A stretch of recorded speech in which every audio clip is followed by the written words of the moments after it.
Black magic यानी कि काला जादू, जिसके जरिए दूसरों को हानि पहुंचाया जाता है।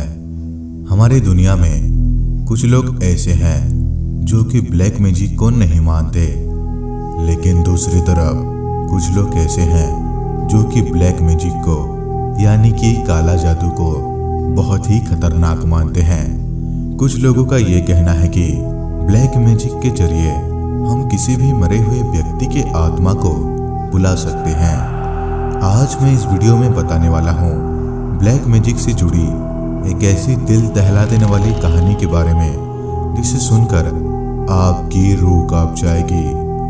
आखिर कितना खतरनाक होता है ब्लैक मैजिक।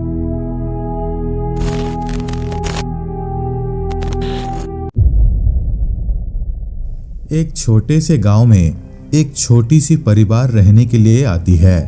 उस परिवार में 4 सदस्य रहा करते थे, जिसमें से एक हस्बैंड और वाइफ और उनके 2 छोटे बच्चे थे। हस्बैंड का नाम था अनुराग और उसकी वाइफ का नाम था नेहा, और उनके 2 छोटे बच्चों का नाम था अभी और प्रीति, जिसमें से एक लड़का और एक लड़की थी। अनुराग एक बड़े से कंपनी पर काम करता था, लेकिन जब कुछ गलती की वजह से अनुराग को जॉब से निकाल दिया गया तो वो अपने गांव पर आ गया। अनुराग के गांव पर मौजूद घर पर कोई भी नहीं रहता था, क्योंकि अनुराग के मम्मी पापा 4 साल पहले ही मर चुके थे। लेकिन सबसे अजीब बात तो ये है कि अनुराग के मम्मी पापा का मौत कैसे हुआ था, ये बात अनुराग को ठीक से पता नहीं था। जब सारे परिवार मिलकर घर की साफ सफाई कर रहे होते हैं तो घर के पीछे उनको एक अजीब सा दिखने वाला गुड़िया मिलता है। जब अनुराग उस गुड़िया को देखता है तो वो बहुत ज़्यादा डर जाता है, क्योंकि अनुराग को ये पता होता है कि उस गुड़िया के जरिए ब्लैक मैजिक किया जाता है। उसके बाद अनुराग जाकर उस गुड़िया को बाहर फेंक देता है। तभी बाहर मौजूद एक आदमी अनुराग को कहने लगता है, बेटा कब आए शहर से? उसके बाद अनुराग कहता है, आज ही आए हैं शहर से कुछ काम के लिए। तभी वो आदमी कहने लगता है, ठीक है, शाम को घर की तरफ घूमने के लिए आना। उसके बाद अनुराग हामी भर के घर के अंदर चला जाता है। दरअसल अनुराग को गांव में रहना पसंद नहीं था, क्योंकि अनुराग को ये पता था कि गांव में बहुत से ऐसे लोग हैं जो कि ब्लैक मैजिक करते हैं, और वो भी दूसरों को हानि पहुंचाने के लिए। कुछ दिनों बाद रात के करीब 12 बजे जब अनुराग अपने कमरे पर सो रहा होता है तो उसका आंख अचानक से खुलता है। तभी उसको ऐसा लगने लगता है कि कोई थोड़ी देर पहले ही उसके पैरों को खींच रहा था। उसके बाद अनुराग इधर उधर देखने लगता है, लेकिन वहां पर कोई भी नहीं होता। उसके बाद अनुराग बाहर की तरफ जाकर इधर उधर देखने लगता है तो बाहर भी कोई नहीं होता। लेकिन तभी अनुराग का नज़र गेट की तरफ जाता है तो अनुराग देखता है कि गेट के पास एक भयानक काला साया खड़ा है। ये देखकर अनुराग काफ़ी ज़्यादा डर जाता है, लेकिन तभी अचानक से वो काला साया वहाँ से गायब हो जाता है। अगली सुबह अनुराग सारी बातें अपनी वाइफ को बताने लगता है, लेकिन उसकी वाइफ भी उसके ऊपर यकीन नहीं करती।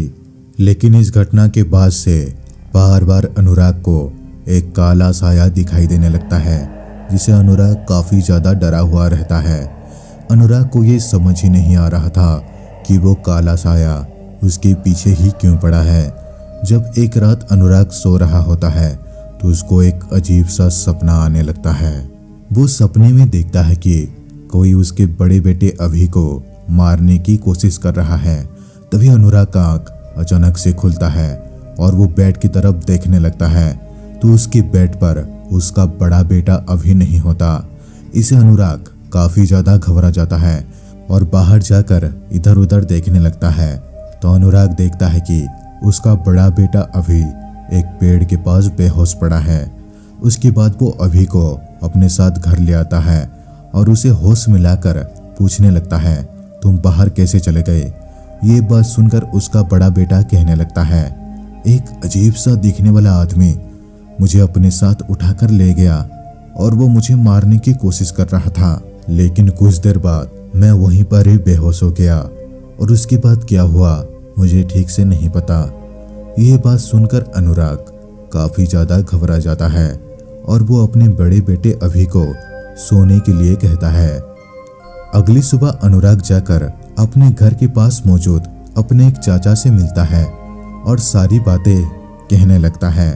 तभी उसके चाचा अनुराग को एक तांत्रिक के पास लेकर जाते हैं और उस तांत्रिक को सारी बातें बताने लगता है।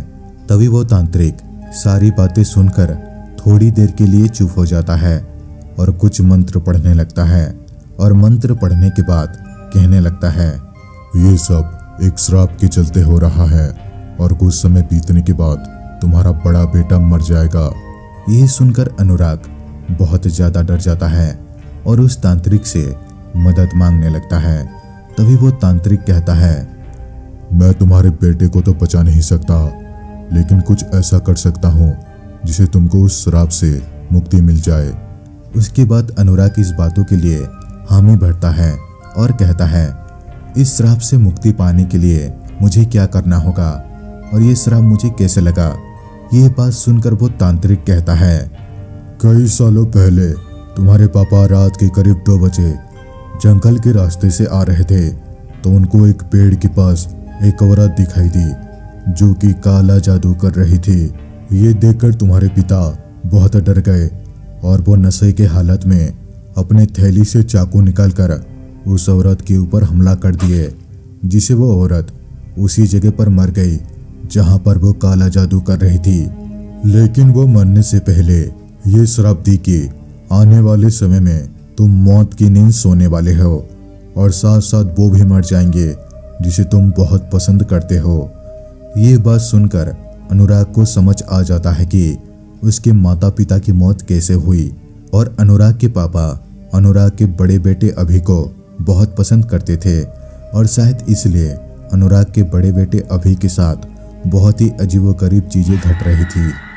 उसके बाद वो तांत्रिक कहता है, अगर तुमको श्राप से मुक्ति पाना है तो रात के करीब 2 बजे तुमको उस जंगल पर जाना होगा जहां पर तुम्हारे पिता की लाश मिली थी।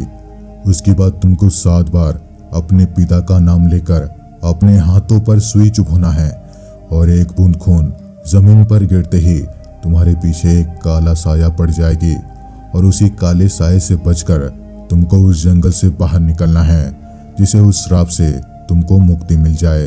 ये बात सुनकर अनुराग हामी भर के वहां से चला जाता है और जब वो अपने घर आकर देखता है तो उसका बड़ा बेटा अभि मर चुका था। इसे अनुराग काफी ज्यादा दुखी हो जाता है और अपनी वाइफ नेहा को समझाने की कोशिश करता है।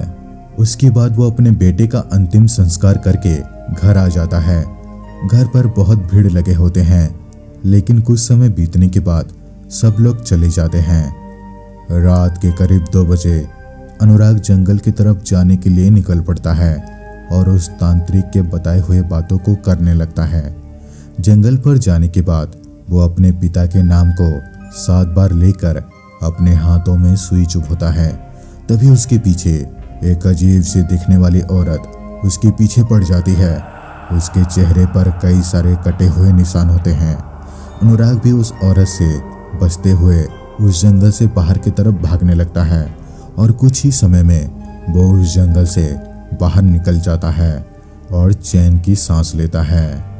उसके बाद जब अनुराग घर जाने लगता है तो ठीक उसके घर के सामने एक अजीब सा पुतला दिखाई देता है जिसे काला जादू किया जाता है। लेकिन अनुराग उस पुतले को नजरअंदाज करके घर के अंदर चला जाता है। उसके बाद अनुराग को पीछे से एक अजीब सा आवाज सुनाई देता है। जब अनुराग पीछे पलट कर देखता है तो वो देखता है कि उसके बेटे का लाश एक पेड़ पर लटक रहा है। ये देखकर अनुराग काफी ज्यादा घबरा जाता है।